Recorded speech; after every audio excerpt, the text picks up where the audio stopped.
We talk highs, lows and lessons learned and what comes next on the outside. And today I'm joined by the General Secretary of the Workers of England Union, Stephen Morris.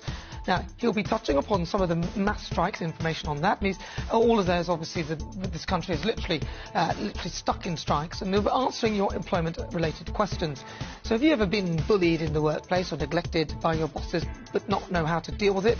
Or have you just been dismissed unfairly? Stephen will be here in just a moment, so stay tuned. And then for the Great British Debate this hour, I'm asking, does Labour have a woman problem?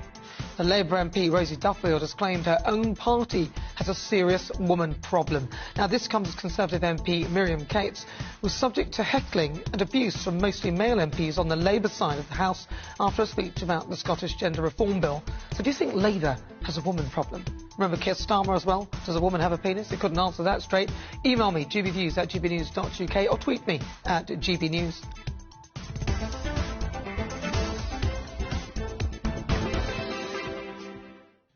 And now it is time for this week's Outside. Now, job stability, workers' conditions and wages and workers' rights have come to the forefront over the last few months due to the mass strikes that have gripped this country.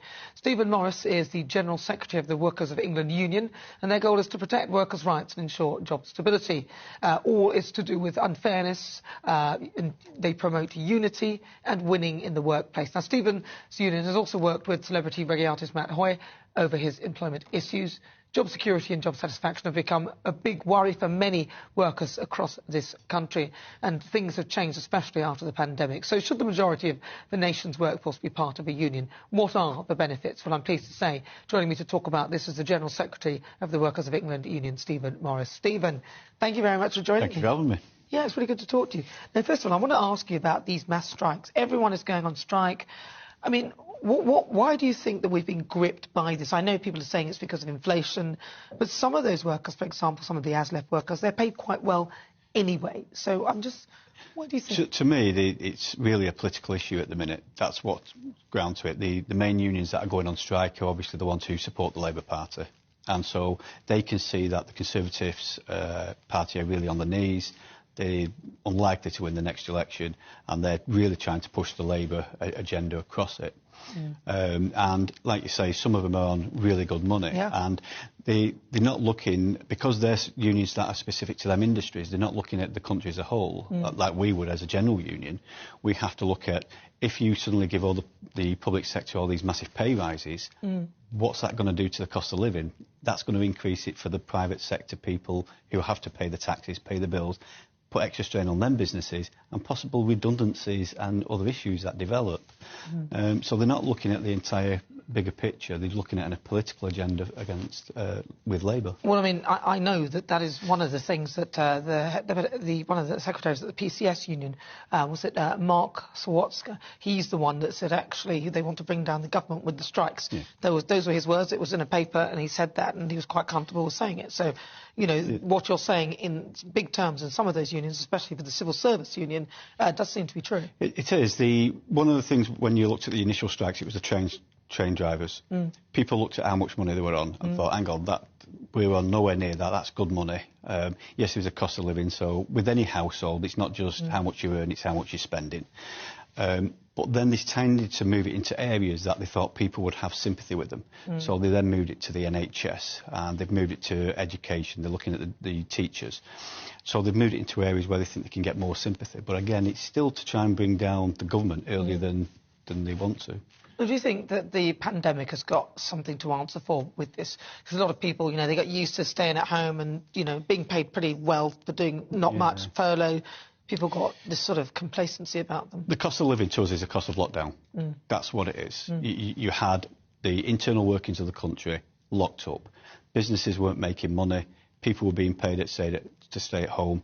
And so, yes, so the public sector workers were working, and some would say some were being furloughed. Some were being furloughed, and we were being paid for it. And some would say, well, actually, they're only paying to do the job that they're paid to do.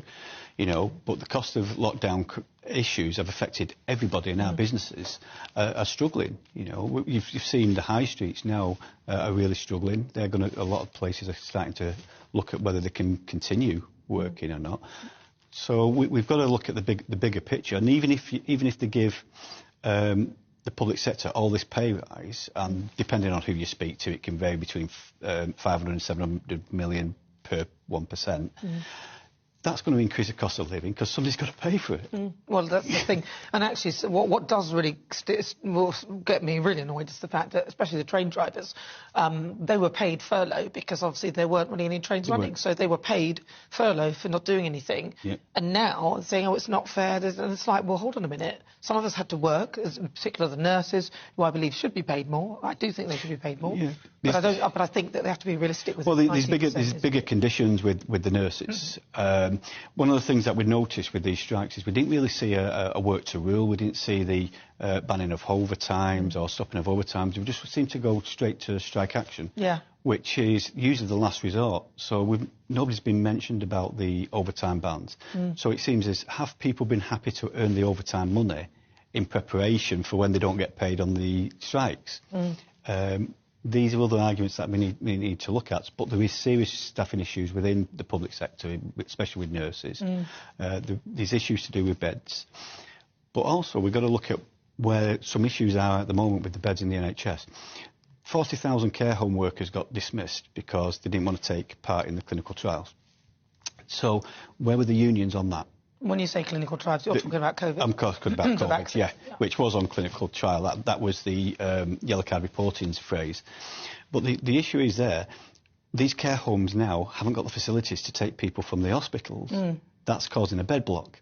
And then the ambulance services are saying, well, we have an issue because we can't empty the ambulances. It all stems to the